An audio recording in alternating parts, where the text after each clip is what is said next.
Hey, what's up everybody? This is Joshua Casper. I'm here with Plugin Boutique, and today we're taking a look at the ORB by AudioThing. The ORB is a formant filter that uses 3 bandpass filters in combination with each other, simulates characteristics of vowel sounds that the human voice makes.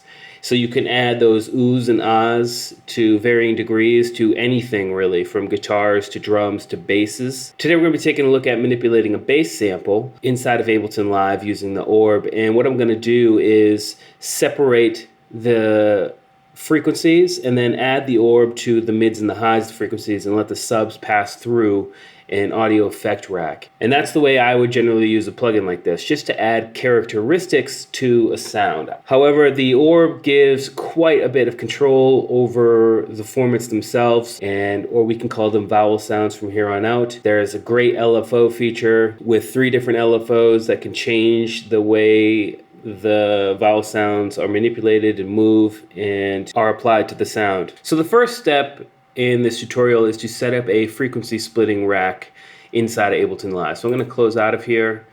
I'm going to come into the audio effects rack and drop it on the channel. I'm going to go ahead and delete the plugin for now. I'm going to expand the chain selection area. I'm going to right click and create 2 chains. And then I'm going to take an EQ8 and drop it on the first chain and an EQ8 and drop it on the second chain.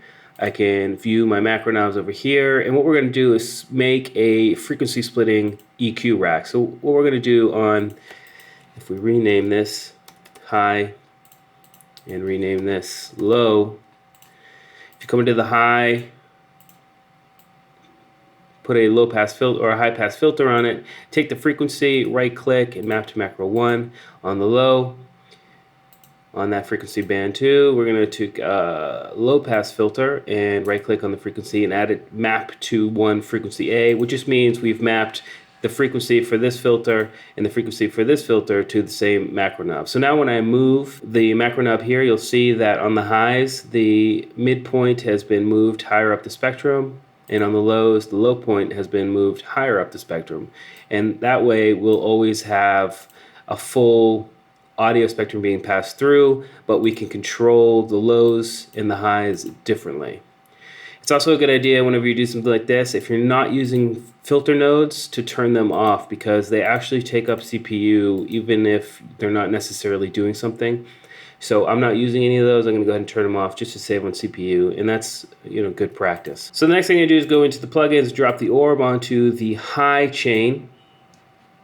Close out of here to make sure. So now I have a fairly complex bass patch running through this audio effects rack, and only the frequency above whatever I set here on this macro knob will be affected by the ORB. So I'm going to drop it down to about 350, and we can adjust that later if we need to. Open up the ORB and let's just see what it sounds like with the default.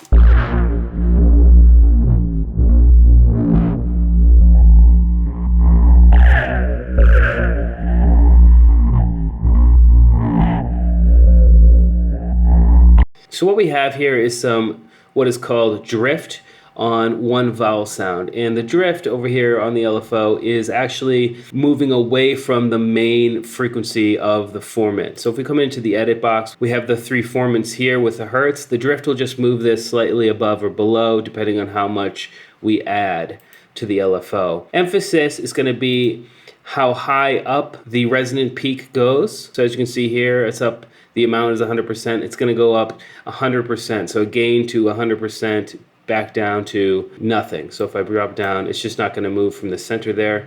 And then here, it's going to go up all the way.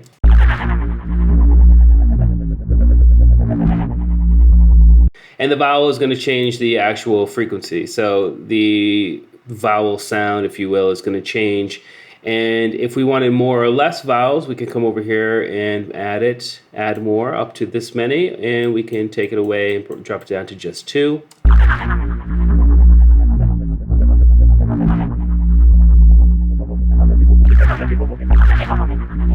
But what I want to do is only add a little bit of character to that bass sound. So what I'm going to do is go back to the default, and we're going to find a vowel sound that we like.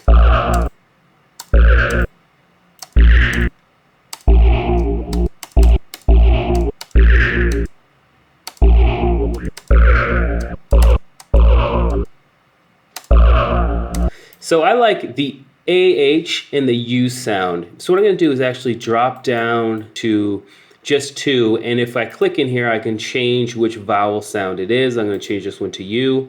I'm going to bring this dot over here. And now that I've clicked that dot and moved around, I can actually automate the emphasis parameter, which is this parameter here. It's going from the center to the top. Right now the emphasis is at 100% and here it's at 0. So what I'm going to do is actually take this automation line inside Ableton Live and move it like this. And now we should get a much better sound to the modulating bass tone, just to add a little bit more character to it.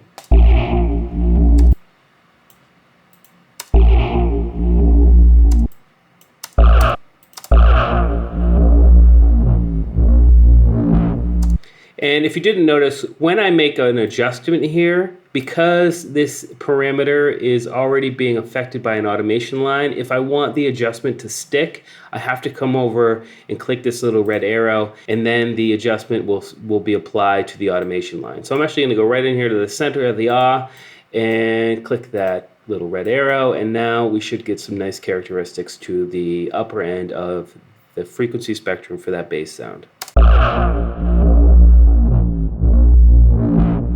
So that's with the orb.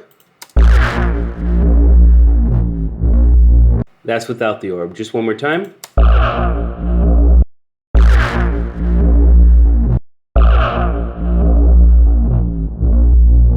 So as you can see, we've really changed the overall feel of that bass sound with letting that sub pass through, which is always kind of important in my opinion, not to get too much movement in the sub area.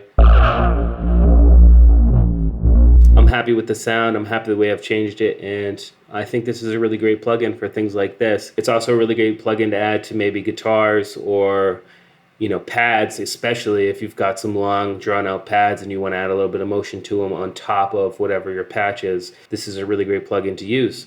Anyway, I hope you learned something. We'll see you next time.